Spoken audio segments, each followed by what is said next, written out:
Hi, this is Terry White with Better Minneapolis, and today I'm interviewing Bob Fine, a candidate for the Board of Estimate and Taxation. Hi, Bob.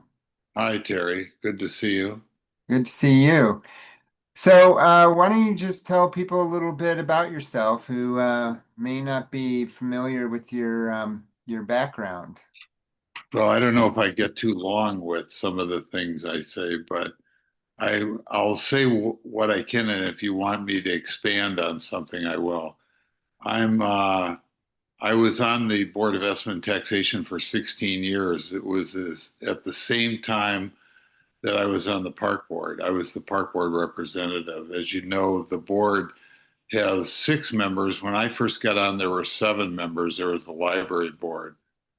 And the library board was disbanded because they gave the library system to Hennepin County, and and uh, as a result, the voting is by six members, and that was actually uh, sort of that's another story all by itself. But I was on the park board. I was elected to it. I was first elected at large, and I was elected also to district. I was elected four times, and I was the finance guy, which is why they put me there because of what the Board of Estimate did. And it was a learning experience. So I've got 16 years already and a background on it, and I understand exactly what to do. It used to have three major functions. It's basically down to two. The Board of Estimate has does the bond financing for the city. If you figure they do about 50 million in bond financing that they approve that goes through a prospectus.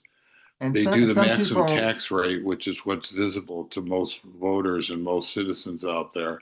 Then we had a separate function. We had two full-time employees.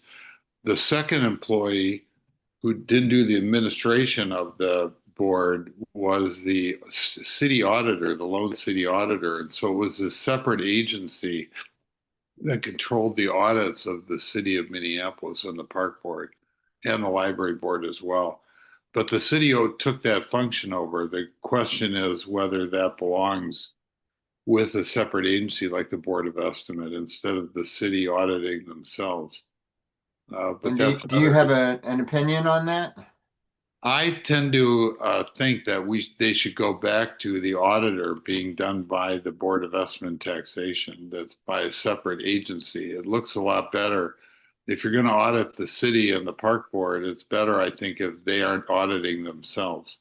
Yeah. They should be doing it themselves. The other part of my background I can tell you is I've been on tons of boards. I'm a lawyer primarily in the area of real estate, so I deal with finance in a different regard. I've been very active in the bar, and I've also been active in a lot of other things. Some of it relates to the park board. I've been on a number of boards. I've been on the Institute of Arts board in the city. I've been on the Children's Theater Board, which is the biggest children's theater in the country. Hmm. I've been on a number of other like Clean Water Partnership, Minnehaha Creek Watershed. I've been on Middle Mississippi Watershed. So I've been on a lot of different environmental groups on their boards. And I'm pretty well known in my area because I've been coaching kids now for 50 years mostly in Southwest Minneapolis, pretty much South Minneapolis. Okay, coaching at what do you, I coach, soccer or I what? haven't missed a season in baseball or softball. Okay. And I probably had about 30 years in basketball and probably a dozen in soccer, mostly traveling soccer. So, Well, and as a parent coach, who's relied on volunteers, coaches, I definitely appreciate you doing that. And yeah, I've coached very little, some, so I know it's a real commitment of time. So thank it you is. for But that. it's fun. Even though it's a service, I'm doing it because I'm having fun with the kids.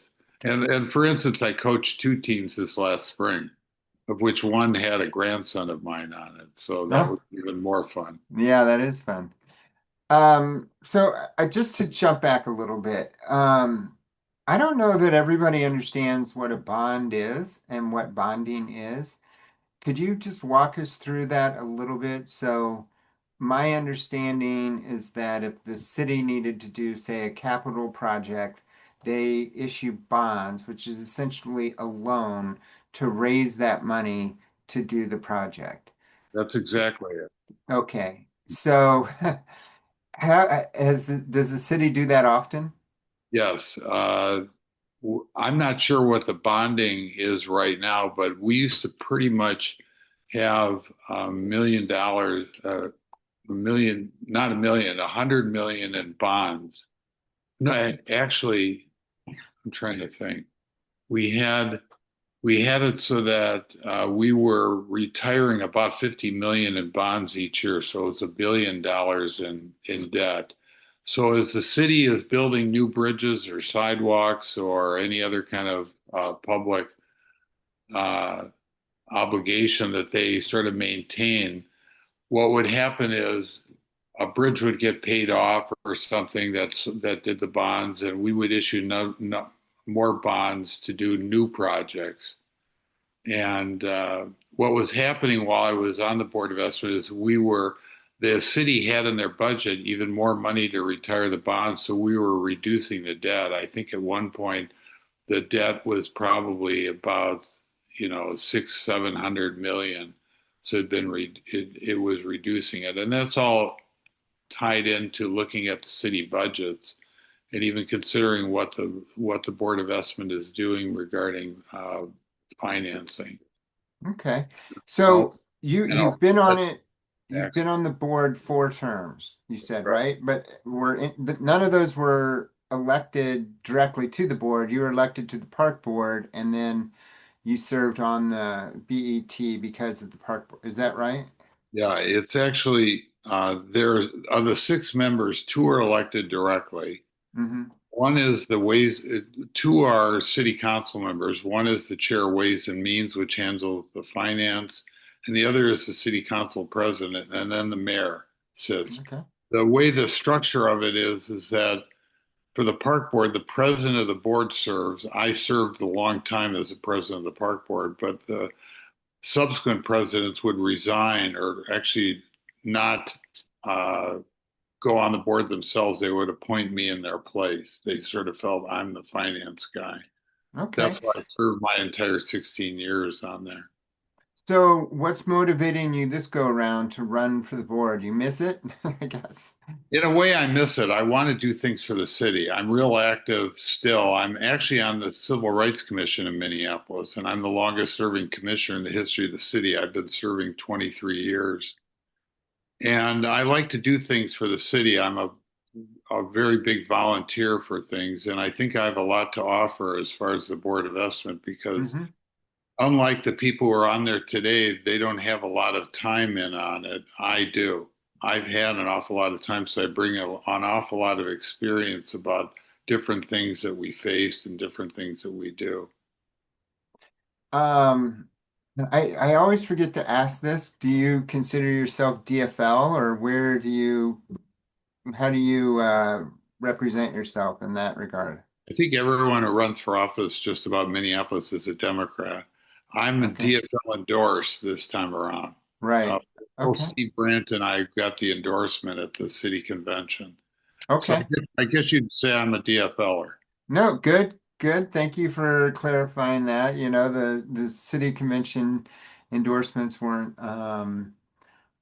a bit unusual this year, Right. right? And ours weren't controversial. Right. Okay. So, what do you feel like you've learned in your 16 years on the park board that will be important this go around? Well, I've learned that an understanding of the finances in the city government and reviewing budgets. I've done a lot of different deals, you might say, on where we set the maximum tax rate. And, Hmm. the unusual thing about this board is it's sort of hidden from the public view. A lot of people have no clue to what this board does, and it's actually very powerful when it sits the when you consider it. It does the sets the maximum tax rate. So what happens is the city comes in September to set the maximum tax rate. The city, the park board, and it used to be the library board, and you negotiate a lot of things by looking through the budget. And my background is I understand it pretty well, and I can go through it and decide, okay, here's where I think we ought to end up. We shouldn't be here. The city might be requesting this, or the park board may be requesting this, but maybe we should have them take a look further at certain other issues before we decide. So I think I bring this strong background of having gone through it an awful lot of times, because there were times where we served before where there was a lot of trouble financially. It's in there like 2006, 2007. And we didn't reduce the property taxes in Minneapolis at all, which is a real burden for the agencies because they have automatic cost increases that were in effect. So they all had to make cuts to get to that point of not increasing the taxes. For an example, the labor union may have negotiated 2% increases each year. So the city has already bought into these, and the park board have bought into these increases, which means something else has to be cut to go at 0% or to go at a percent lower than that. And a lot of it is review the budgets, take a look at it, go to these agencies and say, I think you ought to take a look at this and ought to take a look at that. That's why I have an example you mentioned earlier on the appraisal departments of Okay. Well, so is that kind of what you're referring to when you say you discuss a few things on your website? One is that you'd like to see the city keep its expenses down and reduce budgets. So is your I guess function is the BET, are you able to do that by when they bring you a budget like I think right now they're asking for like 6.7%, at least the city did or something like that. So do you look at the whole budget and actually make suggestions as to where the city could cut expenses and or do you just say we think that's too high, you need to go back to the drawing board? both. Okay. Both. I Okay. think I have a long experience of sort of doing that. When we went to one year where we had no increase, I basically went to the elected officials on our board and said, it's tough out there for people right now. We need to do something. We need to be, very proactive in how we're approaching tax increases. So generally, I want people to look for things to cut. Sometimes we Mhm. know we have an idea. Like that's my example of the appraisal department in Ramsey County. Ramsey County does St. Paul's appraisals. In Hennepin County, Hennepin does appraisals for almost everybody but Minneapolis. Why don't they do Minneapolis as well? That could be a I think I think the shift could be like $13 million. That could be a Explain that a little bit more because I'm not very familiar at all with the whole appraisal process. The okay. So let me city, yeah, the go ahead. city there's a city appraisal department which appraises the values of all homes and commercial property. They're the ones who fix that rate, and they have it's a large staff because it adds up to about $13 million. And they do it on behalf of the city of Minneapolis, and their incentive is to get the values as high as they can because the people are going to pay more property taxes. That's sort of their incentive. So what happens is with that department is does that department have to be a city department or could be a county department? In Ramsey and St. Paul, it ends up just being a function of the county and it comes out of the county budget. And the And so question is what's whether the we can do that in Minneapolis and be out of the Minneapolis budget. It should be the Hennepin County should cover that. and what's the advantage that comes from Hennepin County doing that? Do you think it's more accurate than if the city does it, or I think what? I think that the appraisers are pretty good in both departments, both the city and the county, and the county could do it as well. And it could be a real savings for the city. It's just an example I'm trying to give. It's not the only thing, but it's an example of there's ways to save money, on budgets. Because I was always big on that with the park board to see where we could save money. Okay, so the idea there is like right now we have duplicate efforts, duplicate departments, if you will, at the county and the city. So like one example that you're giving of how the city could save money, get rid of this department and just let the county handle it because there's duplication there right now, right? Yeah, not necessarily duplication, but it's sort of a shift in who should be doing it. Okay. Um, so the other big bucket of revenue that I understand the city gets is through LGA. Right. Can you maybe talk about that a little bit? Because I thought it was really interesting on your website. You mentioned that the city has gone from like getting I think 125 million from the state down to 42. That's I should say that's local government aid. So that's taxes the city pays to the state, then the state gives back to us for I'm not all sure what it covers, but I've heard from several different people that it would help the city a lot if we got back more money from the state. So, what are your Well, thoughts on that? what ultimately happens between local government aid and the taxes Minneapolis pays a lot more into the state than the state gives back. The state Hmm. gives back to a lot of communities, and they give more back to every small town and big city in the state. And Minneapolis doesn't get their sort of fair share. So local government aid is a way of sort of equalizing things a little bit, saying, okay, we have a pot that's this big, let's give this back. I picked the time around 1998 because it was about the time I got on the park board. And so the local government aid, I believe then was 123 million. And today, 25 years later, or more than 25 years later, it's now at I think it's like 81,000 that the city gives. So why did that go down?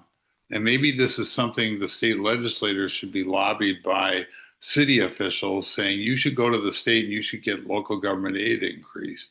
We think a lot more should go to the city. After all, we're paying an awful lot more into the state. We're helping to fund a lot of projects in essence that smaller towns and cities cannot afford. We should be able to get a lot more of that back. And so ultimately, I think there's a deficit, not deficit, but the amount that's going to local government aid has been reduced in the last 25 years. Why should that have happened? It shouldn't have been reduced. It probably should have increased as costs have gone up. Yeah. At I least, mean, at least that's why with I that. found it so surprising to see that stat. And I think it's just one more, I guess, reason why, sort of in our politics here in the city, we should not necessarily just thumb our noses at what's happening on the broader state level because they can do things like cut LGA that has a direct impact on what happens here in the city. So, Yeah, that's exactly right. That's exactly where I'm coming from. And that's an example if we're short on revenue because of what's happening in downtown today, it's been really a severe, it's caused a tremendous problem in property tax revenue. mhm. Uh, I think, this is one of the things that we can go to the legislature. They should go back to the state and say, this is a major issue. We represent Minneapolis and St. Paul. This is what local government aid should be. You All know, right. it's a negotiation stance and it's a matter of lobbying. So, and the city income tax that's being proposed, which I disagree with, I mean, that's just to try and get more revenue. What happens in 5 years? Let's say downtown turns around. What do we do to the city income tax? Is the city income tax going to disappear? Or will it have a negative impact on Minneapolis? It could have a negative impact. In fact, I think it will. Yeah, explain that a little bit. You talk, I think the question is whether or not wealthy people will leave the state or leave the city or and not just wealthy, I guess. I mean, it really depends on how they define where the tax would start. Um, but yeah, tell me more on what you think could be the downside of that because a couple of your opponents are seem to be in favor of it.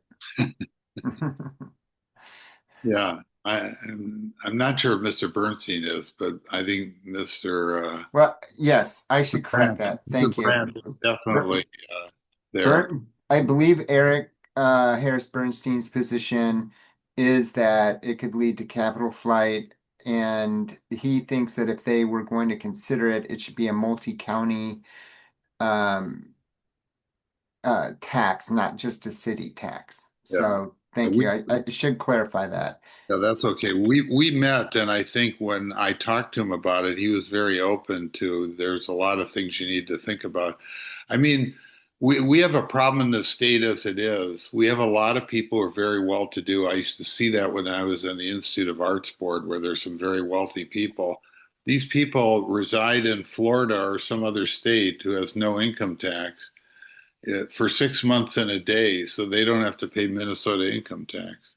You know, Hmm. they love Minnesota and they really live here, that this is to them their home state, but for tax purposes it's not. We don't need that where we lose the well-to-do people because of the city income tax. And frankly, if it's just in Minneapolis, and I was if I was this well-to-do person didn't want to support Minneapolis, I'm a big supporter of Minneapolis. I move across the street from where I live, almost across the street, into Edina or St. Louis Park, where I don't have to pay that. The Yeah. other the other effect is this, you get people, it's going to encourage them to either leave the city or it's going to discourage them from living in the city. What does that do to ultimate values on houses, let's say homes? If the well-to-do people aren't buying houses in this area, the value is going to go down. The value goes down on property taxes or on the valuation, which means property taxes are going to go down.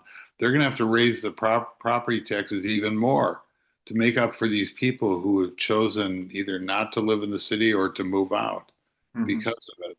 There's always this feeling of let's go tax the rich, but the rich also pay for a lot of what we're getting and what we're doing. So we can't ignore that fact. So And if let's say they don't move towards the citywide tax, which I think the state legislator would have to approve for us to do that, right? right. Um, what are the other alternatives for increasing revenue for the city? Well, there, like I said, look for a lot of issues. One is it's not so much increasing revenue, it's maybe look at things you can cut out that you don't Hmm. need anymore. There's probably a lot of things in the city budget that are, they're almost wish lists, but you don't really need them. So you can decide periodically whether you're going to have those programs. It reminds me of a former congressman from Minneapolis who name was Martin Sabo, who represented this area in Congress for 24 years. He's since died, and I was real close to him. He always believed when he was passing bills in Congress and proposing them that they should have a sunset on them because he said they tend to have a lot of money in these programs and they don't need them later. So he always is looking for sunset provisions in the bills. And we're going to change things too much if we go towards a city income tax. Does it make sense to do it? And is it a long-term thing?